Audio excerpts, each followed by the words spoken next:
انا جاگ جائے اور وہ تمہارے مقابلے میں آ کر کے کھڑا ہو جائے؟ کیوں تم نے اس طرح کے انداز اختیار کیے کہ جس سے سامنے والا بھی سارے پنجے کھڑے کر کے باہر نکل آئے اور کہے آ جاؤ پھر میں بھی میدان میں حاضر ہوں؟ رسول کریم کی فصاحت، بلاغت، لیکن نا حضور 2-4 جملوں میں ساری بات سمجھا جاتے ہیں۔ ایک حدیث پاک اگر ہماری سمجھ میں آ جائے، ایک روایت نبی پاک صلی اللہ تعالی علیہ وسلم نے فرمایا، خوبصورت مسلمان وہ ہے جو بے مقصد باتوں کو چھوڑ دے۔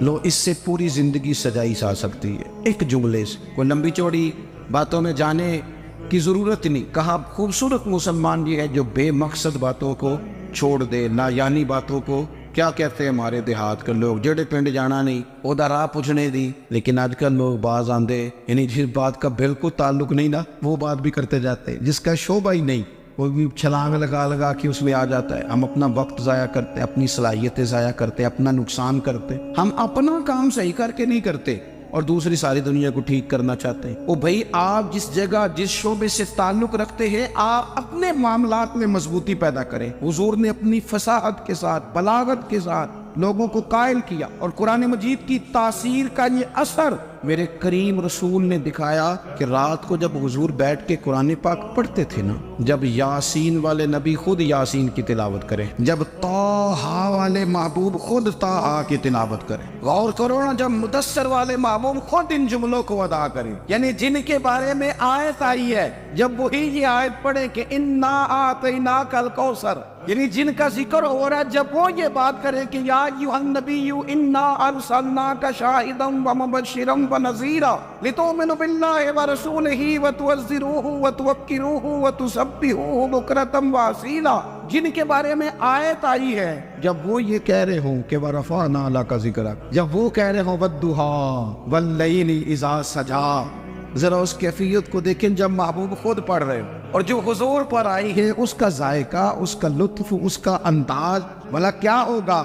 حضور جب رات کو پڑھتے تھے نا قرآن پاک، تو جو پکے کافر تھے نا، ابو جہل جیسے لوگ، وہ بھی جھاڑیوں میں چھپ چھپ کے مدینے والے کی تلاوت سنا کر حضور کی تلاوت سنا کرتے تھے۔ یہی بہتر ہے کہ پردوں میں وہ پردہ پوش رہے، وہ اگر پردے ہٹا دے تو کسے ہوش رہے۔ رسول کریم علیہ السلام کی تلاوت کا سننا، قریب جانا، یہ اعجاز ہے۔ حضرت فاروق اعظم کہتے ہیں میں طبیعت کا بڑا ڈاڈا تھا، مزاج کا بڑا سخت تھا، زندگی ہمیشہ ڈٹ کر گزاری، باتوں پر کھڑا رہنا آتا تھا، پر جب میری بہن نے مجھے چند آیتیں سنائی نا تو میں تڑپ ہی گیا۔ کروں آیا سا مار مقامنے نو، ان مینو مار دے لے چلو، اوے متے عمر دی عمر برباد ہو جائے جتھے عمر سوار دے لے چلو۔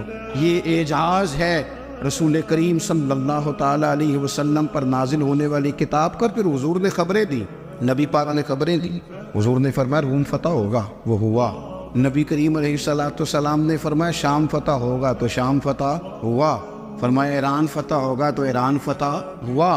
سراقہ بن مالک کہتے ایک گاؤں پر بھی مسلمانوں کی حکومت نہیں تھی، ایک گاؤں پر حضور مکہ مکرمہ سے نکل رہے تھے، مدینہ طیبہ تشریف لے جا رہے تھے، ابھی راستے میں تھے، میں 100 سرخ اونٹوں کے لالچ میں معاذ اللہ حضور کو گرفتار کرنے پہنچ گیا۔ محبوب نے حکم دیا، حضور کا معجزہ میں نے آنکھوں سے دیکھا، میرا گھوڑا زمین میں دھستا چلا گیا، میں نے معافی مانگی، حضور نے معاف کر دیا۔ میں نے سمجھا اچانک ہو گیا ہے، یہ منوانا بھی بڑا مشکل کام ہے۔ شجر و حجر پہچان گئے، انسان کی نظروں میں شاکی رہا۔